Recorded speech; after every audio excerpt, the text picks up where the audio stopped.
to episode 23 of Talking 23. Small Press Comics with Steve Keeter and me, Larned Justin. Now be sure to subscribe and hit the bell notification button so you don't, miss any of these episodes. Also, if you plan to send us a comic to include in one of our episodes, go to the community tab. It's above the videos. Make a copy of this form, print it, and then fill it out and include it with your comic. That will ensure that we get the correct information when we talk about your comic. We won't miss anything. Yep. So that would be helpful. Would be helpful. You don't have to do this, but we would No, appreciate it. don't have It to. helps us to get all the information right. But, If you're ordering sometimes a lot of the books don't have addresses inside, and we may lose the envelope and stuff like that. that sort of thing. Yeah. Yep. All right. Well, let's start with Adam Rodriguez, Shark Man. Here we go. Yeah. Adam is something else. He's the most irreverent and very funny. Even when he's not trying to be funny, it's very funny because it's so offbeat, the stuff that he does. Yeah. This one is like this. Yeah, I was just going to say this one, it has across the top what he calls a journal of sorts. And he writes across the top here, kind of explains a few things about the comic.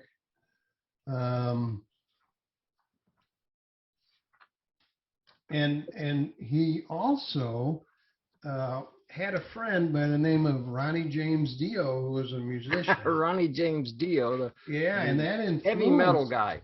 A heavy metal guy. He has a lot of influence from Ronnie James Dio.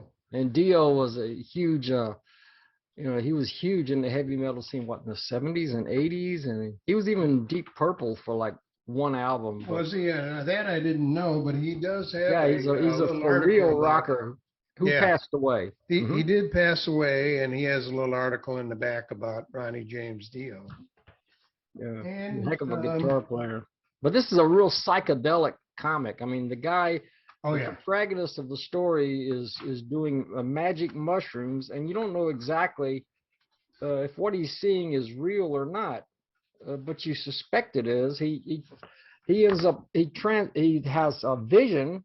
I don't know if it's a vision or if it's real, but he's transformed into a hammerhead shark. Yes, he becomes a hammerhead shark, and when that happens, you lose the journal across the top of the page. That ends. So you're on your own with this. It puts lyrics from Dio up above. As the words disappear, it says, "Don't write in starlight because the words may come out real." Yeah. And then the lyrics disappear. It goes on, and he runs into a character, or actually maybe becomes a character called Dagon. Yeah, and that's from Dagon, Lovecraft. That's I was going to say that's from H.P. Lovecraft in 1918. Yeah. And he includes a paragraph from the Lovecraft story here, and there's a drawing of Dagon. Look at that. There you go. That's Dagon. Yeah. That's his interpretation. Somebody knocks the door and knocks at the door. You open the door, and this is what you see. You slam the door shut. Yeah, you close the door immediately. But yeah, Lovecraft influenced. And let's face it, his art is it just moves fast. He's putting it down in a hurry, you can tell, and he's wanting you to get through these panels and it's sketchy, but he's a good storyteller. Yeah. If you can look at the panels, if you take away the words and just look at the panels and you can see what's going on, you can still follow the story. Right. That's a good storyteller. And I think that Adam has that ability. I think, he has that talent. Yeah. A skill. Very interesting. But, and the point is that you're looking at the book, but he's put a lot of thought and research into the book. Absolutely. Because of the influence of Lovecraft. So makes it, a wild looking book, but it's fun. Lovecraft here, quote, "I cannot think of the deep sea without shuddering at the nameless things that may at this very moment be crawling and floundering on its slimy bed." There you go. Cool. It's a comic on that, by golly. Yeah. And then he has, that one, I just wanted to say that one is $5. Mm-hmm. And then he has Tales to Terrify, #4. Yep. Mm-hmm. But this one, he did not write. Another musician by the name of... Another musician? Yeah, Dylan Blackthorne. Is he a musician? Yes. Yeah. I actually missed that, but cool. Dylan Blackthorne wrote the story, and it takes place in an unusual place called Outsput. Yeah, I had to hold the zoom way out, way back. You gotta get back. But it's Outsput, Massachusetts. Outsput. Yes. Now, I've never been to Outsput, and I'm not sure I want to go to Outsput, but that's where it takes place. It says just south of Innsmouth. Yes. Well, that's Lovecraft too. Innsmouth is a location in H.P. Lovecraft. There again is the Lovecraft influence. Okay. Well, it's across from Alimentary Canal. Unfortunately, there's a canal near Outsput. Anyway, it's about cats. Right. All about cats. And this one particular cat who has one eye and one tooth left. After he was mistreated by his owner. Yeah. And he has 6 claws, though. So 6 claws. I don't think he's anybody to mess with, actually. Yeah. So his owner. Now his much owner of treated this, him. I was going to say much of this rhymes. Not all of it, but much of it does. So I think that was the influence there by the Blackthorne. He got, it could almost for him be a song. Wow, I wonder if these are song lyrics. It would be crazy if it was. I don't know. I don't think it says if it's a song or not, but here is Dylan Blackthorne's website right here. If I can get my finger off of it so you can read it. Wow, I'll put that in. nice. I'll put that in the description also. That's some nice. So you can take a look, and he's got. I did look at it, and he's got his music on there and everything. Kind of neat. So anyway, this guy, the owner mistreats this cat. Okay. Right. He's kicking him, and he's feeding him rotten meat, poison meat. Yeah. And the cat, however, he's lost an eye, he's lost a tooth, he's been really beat up. But guess what? He has friends. Yeah, there they are. The feline community. And You're the gonna friends, mess with this cat. Yeah. right. He gets them all together. Mm-hmm. And, I don't want to reveal the ending, right? I don't want to reveal the ending. It says the contract sealed and to be done ere the rising sun. I wonder if this is based on a Lovecraft story. I don't know. It's somewhat Lovecraftian. There's quite a. He does have quite an article in the back here that you can read, and it talks a little bit about more about Tales of Terrify, what he's doing with that and so forth. But well, the thing is, the cats get together and plan their revenge. Yeah. He's not alone, and there's a lot of cats And so they all get together, and I'm not going to reveal the ending. No, we can't reveal the ending, but you get the drift. Not too good for the old one. And it's a great comic, you know. Yeah. I know one thing I was going to, Adam always. I'm sorry. Look at the cover. Uses his initials AWR. And I thought that if Adam did his name with W. Adam Rodriguez, his initials would be War. That'd be kind of cool. You could play with that. Yeah. And I'm sorry for talking over you. I get excited, And that's all right. But the cover, look at the cover. What we got, because I'm looking at it, there's like a female, obviously, and with a cat head. Mm-hmm. So, and then down here, you see a witch's head on a cat. Mm-hmm. So the witch and the cat have switched heads, at least on the cover. And this is Terrify number 4, and this is $5. So, yeah, good stuff. Yeah, we love Adam Rodriguez. He's always we like his stuff. Yeah, and we like Adam's stuff. It's not like anybody else. No, he's completely different. And I mentioned before, you got to go to his webpage because that's a riot right there. Check it out, people. Yeah. All right, let's see what we got next. We got Alan Sissom. Alan Sissom, yes, this is interesting. Yep. Our pal Alan Sissom. Because, which one are you showing? Spotlight or? Sizzo Links the Fanzine. Spotlight, featuring the Saga of the Link. Spotlight. Now, this includes Saga, the Link, number 2. We also have number 1. Saga the Link number 1 in Imagination Link. Yeah, I didn't pull that one out. It's over there somewhere, but you can talk about it. He talks about continuing that in Imagination Link, but it actually winds up in Sizzo Link's Spotlight.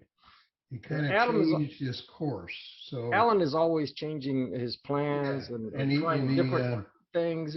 He'll be involved with something, then he goes, well, I have a better idea. Let's put it in this zine. And that's kind of what I think he did here. Mm-hmm. But Imagination, or the Link, is a outer space story, and that's what's in this issue, is that story. Right. He's an alien probe who has lost his memory and actually has human memory. So he may be based on having the intellect of some human. Mm-hmm. And he's sent here to Earth, but he's lost his memory, and he makes some friends, a couple of friends. And this one here kind of looks like Alan Sissom. Oh, yeah. A little bit like Alan. It does it? All right. Yeah.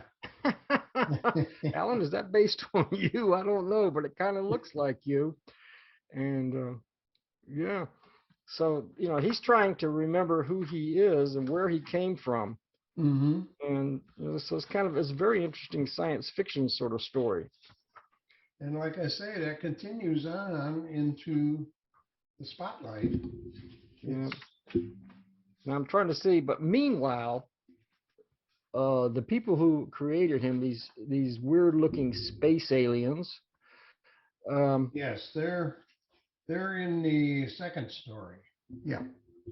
Yeah, that's the one I'm looking at, right? And they've decided that he's out of control. They don't trust him, or they don't want him to reveal their presence, and so they send out an order to self-destruct. Mm-hmm. But he's fighting that and trying to find himself. He's trying to find himself and he's not be under their control. Like you said, he has these friends that will help him.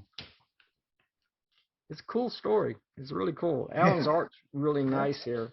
Nice, clean art. Very well done. Yeah. And then he's got in the back, go ahead. Whatever you were going to say there. Mm-hmm. In the back, he's got Spotlight letters. Letter column. Mm-hmm. Mm-hmm, column. Letter from Mike Tuz, one of the greatest letter writers of small press comics in history. Right. an old pal. He's an old pal. He goes way, I've known him since the early 70s. Him and Jim Maine used to hang out together. I guess they lived in the same area in Connecticut. In fact, there's a picture somewhere of Jim Maine with Mike Tuz and a couple of other people. It's been a long, long time, but these guys used to hang out together. I didn't know that. And Mike Tuz, he writes really thoughtful. I mean, you could publish a book of just Mike Tuz's letters. They're like essays. Yeah, yeah. They're very thoughtful. He goes into detail. Yeah. And, so that's it. And that's the saga of the link. Of the letters section, there's 3-4 pages back there. So, quite a bit to look at. So, always neat publications from Alan. Yeah, that's nice that he puts that letters column in there. Yeah, yeah. People don't write letters much anymore, so you kind of like wonder where these came from, I know. But I'm thinking Imagination Link has been replaced by the Spotlight. This will be the zine through the future, I believe.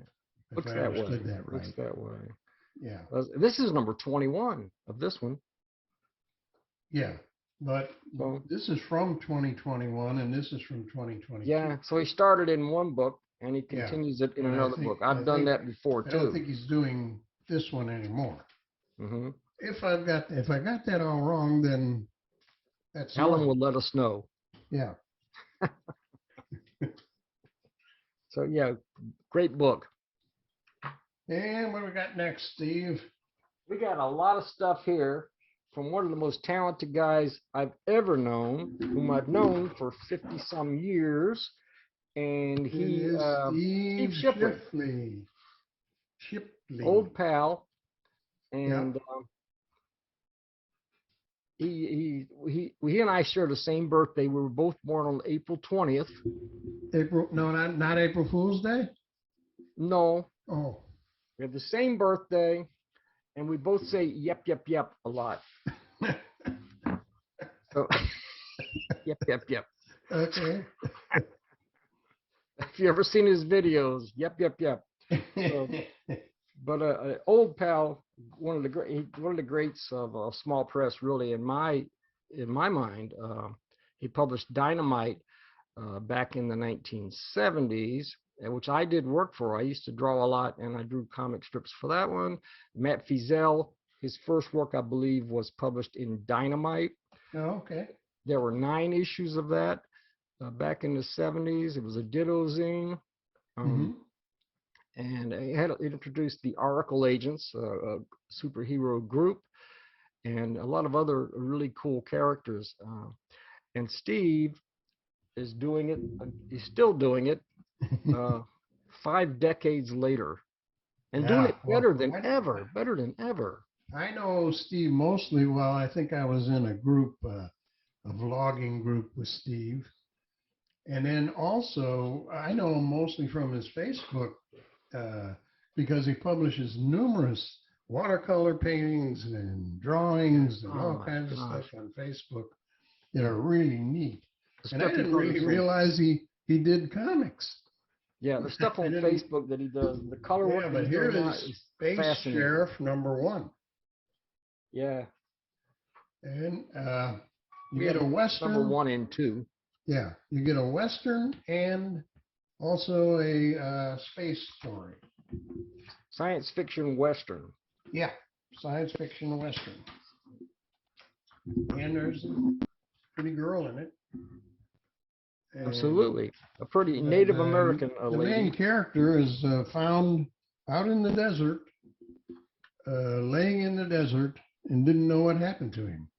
So the girl and her father kind of rescue him and nurse him back to health. And somewhere along the line, he has an encounter with bad guys. Yeah. And they pull out their guns, and he pulls out his gun. Yeah. His gun will like totally disintegrate you. Yeah, he's got a space gun, and he doesn't even know it. He doesn't even know it. No idea. Well, it dissolved the other gun. He shot the gun at the other gun. It Well, said, yeah, to "Heck, you dissolved my gun." And then the bad guys are like, they run away. Yeah, I mean, get the heck out of here. What That's kind of what gun has he bad got? Bad guys, when they see that they're losing, they always run away. Yeah. That's the rules. So the girl still doesn't know who this guy is. She's asking, "Who are you, stranger?" here in the middle panel. Mm-hmm. And he doesn't know who he is, really. So the Native American, it's her and her grandfather, and they take him in, and they nurse him back to health, because in the beginning he's kind of they found him. He's been out for 3 days. He was unconscious for 3 days out in the desert. Anyway, they take him in, and he has dreams about possibly who he could have been, and there's this in his dreams. Yeah. So he's definitely from another planet, another world. He doesn't know it, but he gets along well with the Native Americans. Yes, he does. And even though the grandfather never says a word, he doesn't talk. One of the guys in the story is a racist. This guy here with one eye. Mm-hmm. He's a racist, trying to kill the Indians. Oh yeah, yeah. It doesn't happen. No. Because our hero interferes. Ends up dragging this guy back into town. There's a little small western town there, and just by chance, this town needs a sheriff. And guess who becomes the sheriff? Man with no name becomes the sheriff. Space sheriff. It's a great idea. Stay tuned for more. It's cool because we got more right here. We got more. Yeah. This reads like a western, but it also it's like space. Science fiction. Yeah. It takes place with a man from outer space. And so this is number 2. These are $2.50. Oh man, totally worth it. Both of them for $5. You can't beat that. Yeah. No. For this quality of art and story, it doesn't get any better than this. Aliens. The Space Sheriff, and this one's called Aliens. Yeah. The second issue gets a little more into the alien aspect of this. Yeah. I find the sheriff's hat for a cowboy hat interesting. Do you? The sheriff's hat. Take a look at the sheriff's hat. I don't know. I just think that it's not your typical cowboy hat that you would normally see. No. I don't know what he's styling there. He's just, he's doing his own thing. He's dressed up pretty well. And he's got his space gun too. Yeah, and the bad guys, there's some bad guys in this story, and they capture the space gun. They get a hold of it, and when they do, this guy was trying it out, and it just, obliterated half of his head. That I thought was pretty interesting there, because what he did was shoot half of his head off. I mean, there. Not good. You don't aim a pistol, any kind of gun at your head. Yeah, and then you never point a loaded space gun at anybody, right? And he shot half of his head off. That doesn't seem to affect him. I don't think there was anything up there anyway. That's so funny. But it didn't seem to affect him. So, but screw around with a space gun, you're going to get hurt. Yep. And in order to capture that gun, they had to beat up the sheriff. And that's what they did. So there he is. He's in trouble again. They're back to nursing him again. Yeah. And he's rescued by the lady and her granddad again. Mm-hmm. Yeah. And again, they have to nurse him back to health. So and the guy who stole his pistol tries to take over the town. Mm-hmm. So there he is, saying, I have this gun, you know, this amazing power, and you guys are going to have to worship me. You're going to have to accept me. And so, you know, there's going to be a retribution somewhere along the line. Yeah. But what happens is, I don't want to reveal too much of the story. No, don't say too much, but. Too much. But, you know, we know this guy came from outer space. We don't know why. But Right. there's these alien guys up there, and who apparently they consider him a criminal, and they're pursuing him, and they're pursuing and by tracking the gun, they this laser gun, they zero in on the gun, and they say, okay, we got him. What they got was not him, because somebody else had the gun. So there goes your retribution right there. Yeah. The aliens zapped that guy. Yeah. Pretty good. But and then in the very last page here, it says the Wild West just got wilder. More in the next issue. You remember the Wild Wild West, that TV series? Yeah, I remember that. But, yeah, this is kind of like that, I guess. Yeah. So you got to look for the next issue. I don't know when that will be, but it's I love his artwork. I love his artwork. Steve Shipley has gotten better and better and better over the decades. Oh yeah. Just as, you know, as great as ever. And we are incidentally hoping to interview Steve shortly. Yeah, so Steve has agreed to an interview, and it might happen in another week or so. I'm gonna get back to Steve. That's what we're hoping. Are you ready? Are you ready? Ready or not? Here we come. I can send you the questions if you want to do the interview. It might be in our next episode. Yeah, we're hoping. And he's well worth interviewing. He did send us more than just 2 comics. He sent 4. So this is the 7th Guard. Yep. And which is cool. I don't know if this has a number. I guess this is it just says the fall of. This would be number 1. Number 1. You see number 1 on there? Yeah, it's very small, but it's right there at the top, right there. It's very tiny. Oh, I see it. I just. You and I might need a magnifying glass. Yeah, number 1, fall of 21. So this is number 1. But he is, okay, there's this planet in outer space. There are 7 guards who are supposed to guard 7 guardians who's supposed to guard the 7 solar systems. Yep, they're right. The leader of all these people calls in all the 7 guards for a special meeting. Yep.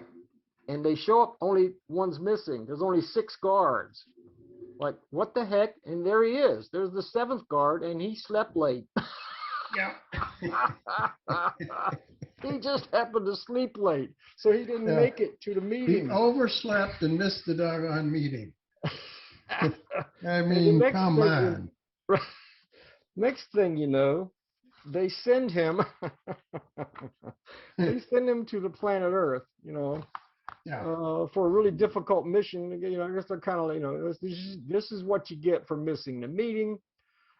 He has to go to the planet Earth and protect the planet from evil, and evil's about to happen. And he's got a sidekick here with horns, who's really funny. What's his name? Copenstrom. So I like this panel. Look at that. The action panel. Yeah. Crash. Look at that.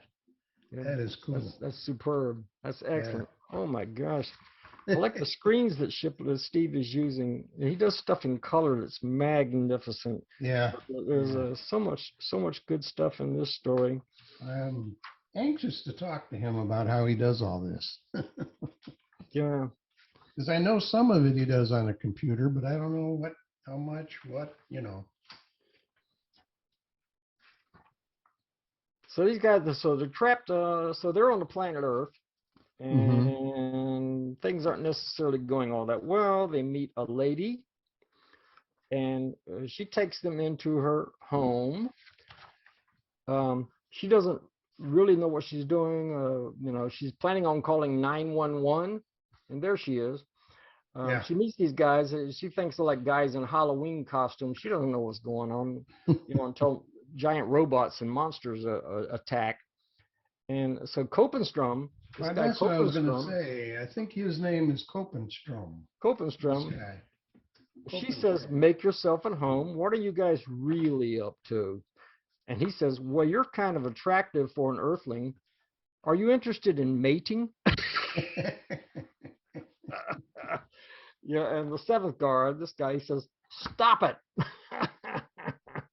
Because this guy's really goofy. So he's kind of the comic relief in the story. Mm-hmm. And we got some action scenes. We got some action here, which Steve is really good at. Yeah. He did the Oracle Agents. Lots he did of the action. Peacemakers. He's done a lot of great stuff over the years. He's doing a lot of work for Yeet Comics now. YEET. Oh, really? Yeah, it's a group of creators, and you have to pay to be like a member of this group. Oh. But that's where Steve is right now. He's doing a lot of work for those guys. And from what I've seen, the stuff that he's posted on Facebook, it looks like he's putting out some of the best work of his entire career. Wow. Holy mackerel. That's great. That's Steve. Maybe we can get a copy. Maybe. I think we have to pay for it. You have to pay to be a member. It's like $7 a month or something. So, we can do that. Which is why I haven't done it yet. But maybe if you want to do it, maybe we can do it. No, we'll what see. do you think, Steve? Should we join Yeet? We'll talk more about that. I've got some ideas along those lines, so we'll talk more about that. Yeah. And on the back of this book is an ad for Drill Bit, which we have. Drill Bit. There's Drill Bit. And we got one. Yeah. Yep. Yeah. So this is Drill Bit #1. Summer of 2021 he did this. Another science fiction story. Right. He's really into science fiction because all of his stories are science fiction. They seem to be. Now, Drill Bit, look at that guy. That's Drill Bit. That's Drill Bit right there. I guess this is his He's a robot. Robbie. Yeah, he's Robbie's robot. Robbie and his robot. Not Robbie the robot, but Robbie and his robot. No, Robbie's robot. Yeah. It was a Robbie and his robot. Yeah. Many years ago in the movies. Was there? Oh, yeah, Robbie. I'm sure this is not the same Robbie's robot. No, that was different. Robbie the robot was in a lot of movies back in the 50s. And I'm drawing a blank. I can't think of the name of the movie, but you guys will tell me. I know you will.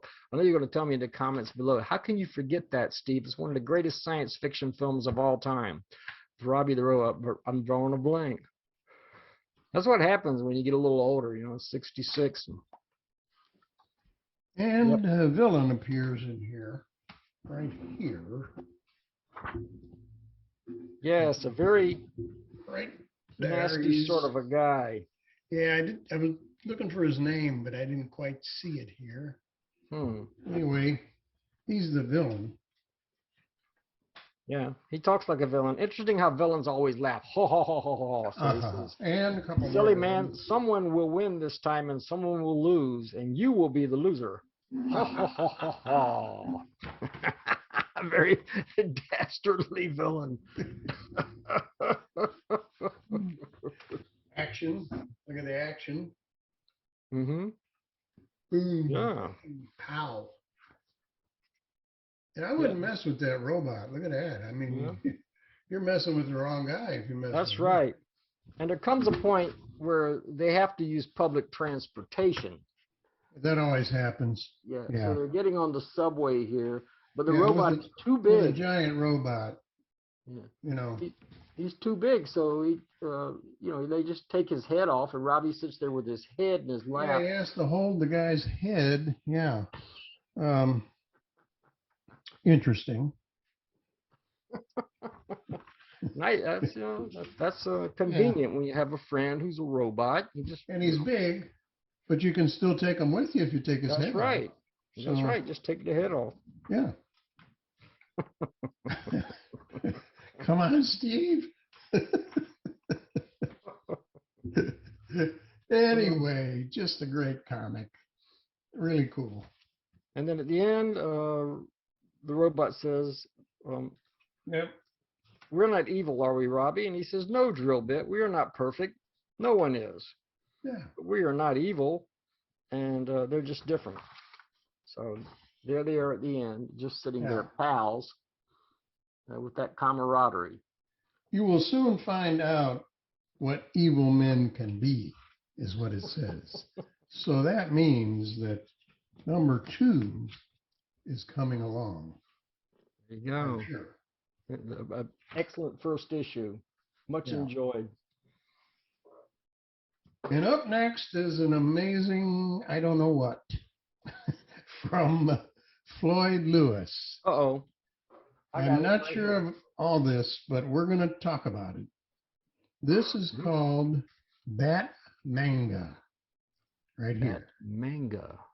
Now, the thing about Bat Manga is, when you look inside, I think these are probably public domain drawings that he has made a story out of. However,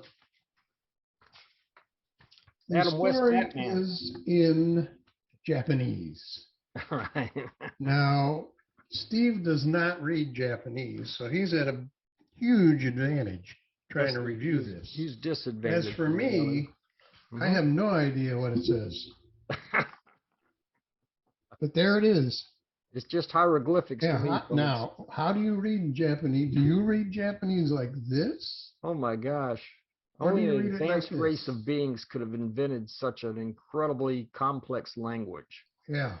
I don't know. I forget Japanese. whether you read it, which way you read it. Yeah. But it's fun to look at. It's interesting to look at, and there's some kind of story going on here. Here's an action picture here. Looks really good. Yeah, look at that. That looks really nice. Reminds me of some of the Batman trading cards. Now, I do recognize these fellows. Adam West. There they go. Yeah. And Burt Ward. The original Batman from TV when we were small kids. Yep. Yep. I had a love-hate relationship with that.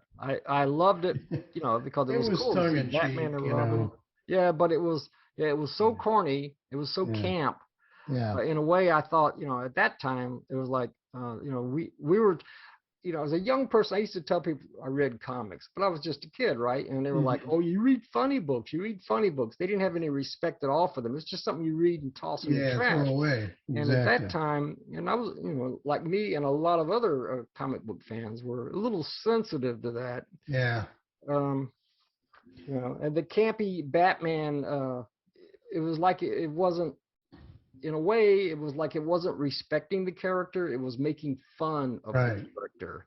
And their famous thing, was holy manga, Batman. Holy manga, holy popcorn, holy whatever. But, looking back on it, it's a funny show. It's like a comedy. It's really a comedy. It's not, it's an action, adventure, comedy, really goofy stuff. Yeah, it was a comedy. I mean, it was funny.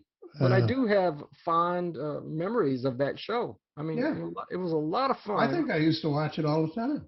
Yeah, I watched it. It had that music. Remember the music they would come on with? Yeah, and they had Burgess Meredith, and they had a lot of great actors. Playing the the Joker parts. was Burgess Meredith, wasn't he? The Penguin. The Penguin was Burgess Meredith. He was the Penguin, yeah. So Gorshin, the comedian. Frank Gorshin was the Riddler. Yeah. So it was a lot of fun. It's a lot of fun to watch it in reruns now. Yeah. But now from Floyd Lewis, he's got some mini comics, real little mini comics. Yeah. And this one is called Jungle. Jungle Ann. And her name is Jungle Ann. I was thinking Jane of the Jungle, but this one is Jungle Ann. Jungle Ann, and apparently it's based on, it's a game, some sort of a gaming comic. It looks like he took pictures, because you can see, it looked like he took photos of a game that he was playing online. It could be that. It's hard to say how he did this. Okay. Now, when you get to page 11, it actually says the end, and then it says go to page 7. Well, you can do that, but that's not the end, because if you turn the page to 7. page 12, well, you go back to 7, see what you find. I'll show them 12. I did. Page 7 looks like this. Yeah, that's page. So she's walking, and then this continues her journey up those steps. And then if you can follow this, you are a better man than I am. I think this is pretty clearly a video game. It may be, but looks like translating it into a comic book is rather hard. Yeah, you can't keep up with it. No. I mean, it's nice looking at the scantily clad heroine. No.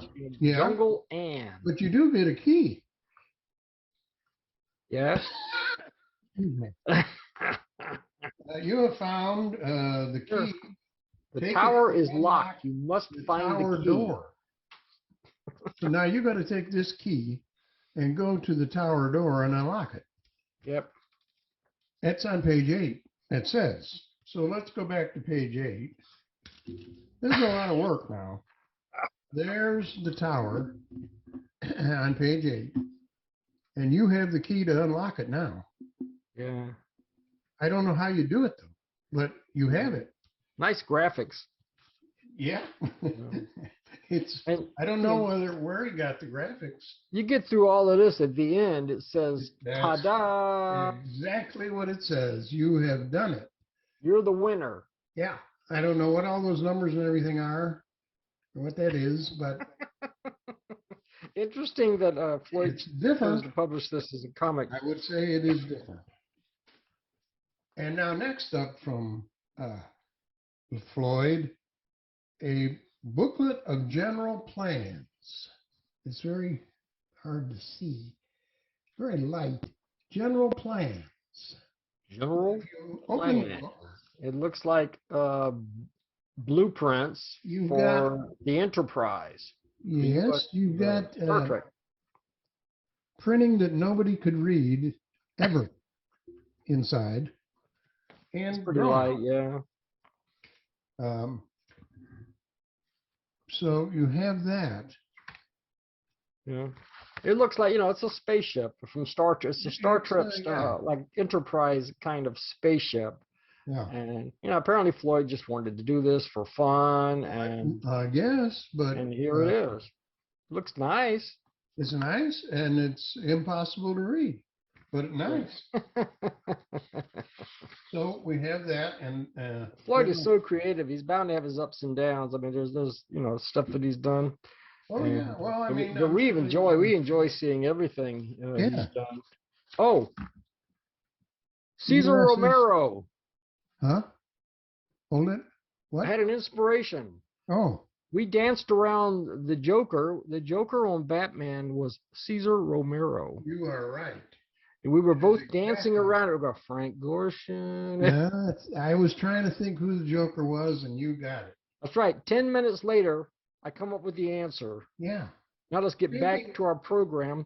Speaking of the Joker, here's the world's greatest April Fool's joke. How apropos. Yes.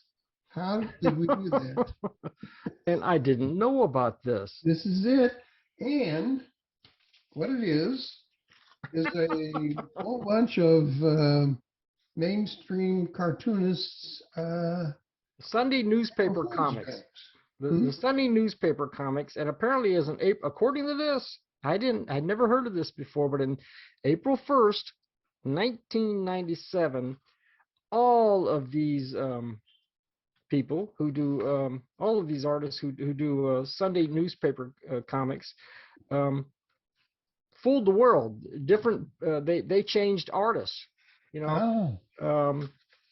they drew each other's characters without saying anything about it. No kidding. This is very hard for me to read. It's very small. It says Tank McNamara was drawn by Chip Sampson. They switched They did a big switch on everybody. And they didn't say I anything see that about now. Huh. it. And let me see. But who drew Dagwood? Or did drawing did instead of Blondie, instead of what is it? Chick Young, Chick did Young? he do somebody or Blondie? Here, check this out. Blondie was drawn by Jim Davis, who does Garfield. Oh, okay. And Garfield was drawn by Chick Young. Well, Garfield is in the Blondie comic here. Yeah. Yeah, that's that too. There's a crossovers, and you see the characters appearing in each other's stories. Yeah. And so I guess wish this was bigger, you know? Yeah. It's small, but pretty interesting. It's complicated, but it's funny, and a lot of most of these artists remain true to these in here. Mm-hmm. So there's a lot of cool stuff, but apparently these were Sunday newspaper strips. Yeah. But not drawn by the original artist. Everybody switched up for a day. Never confounded the world. I would have never known that. Plus, I didn't even notice that in this book. Yeah, and nobody buy. I don't buy attention newspaper. I haven't bought a newspaper in years, so I don't know what's in the Sunday newspaper comics. Yeah. So, and but very cool. Here, very cool. Back here is a lot of small print. Yeah, they tell you everybody. They tell you everybody who did what, and it goes a lot. There's a whole lot of crossover there. Yeah. Pretty cool. And I believe that probably $1. I don't know. Beetle Bailey was drawn by Jeff McNally. Shoe was drawn by Mort Walker. So they switched. Mm-hmm. Family Circus was drawn by Scott Adams.